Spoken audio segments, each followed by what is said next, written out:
Let me tell you something about voting in this country that almost nobody's teaching you. The people who tell you your vote doesn't matter are the people benefiting when you don't vote. That's documented.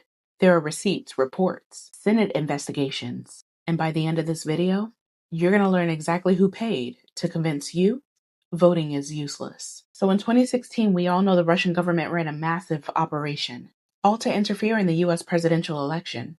But here's the part most people don't know. Two separate reports prepared for the United States Senate Intelligence Committee, one by the Oxford Internet Institute and one by a cybersecurity firm called New Knowledge with Columbia University. They found that Russia's most aggressive disinformation effort was specifically aimed at Black American voters, not white voters, not Republican voters, Black voters, more than any other group. The operation was run by an organization in St. Petersburg called the Internet Research Agency.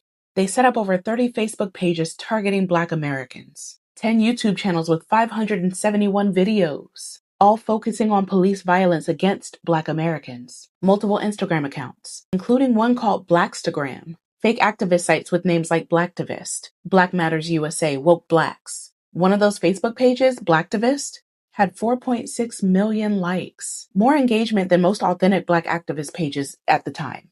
The content was specifically designed to make Black Americans cynical about voting. The narrative included memes that said, "I won't vote. Will you? Everybody sucks. We're screwed 2016.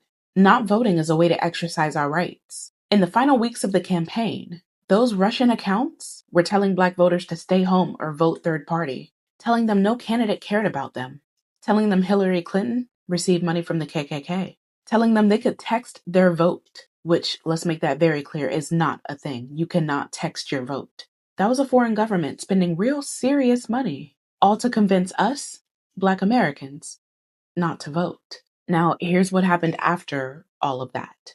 In 2012, Black voter turnout hit a historic high of 66.6%. In 2016, Black voter turnout fell to below 60% for the first time in 20 years. That was the largest single-cycle drop in modern history. Researchers estimate that nearly 2 million Black voters who turned out for Obama in 2012 did not vote in 2016. Donald Trump won Michigan by 10,000 votes. He won Wisconsin by 22,000, Pennsylvania by 44,000. The presidency was decided in 3 states by margins smaller than the population of one Black neighborhood. And while all that was happening, Russian operatives were spending money to convince Black voters to stay home. In 2020, a British news organization called Channel 4 News obtained a cache of nearly 5 terabytes of data. A database built by a company called Cambridge Analytica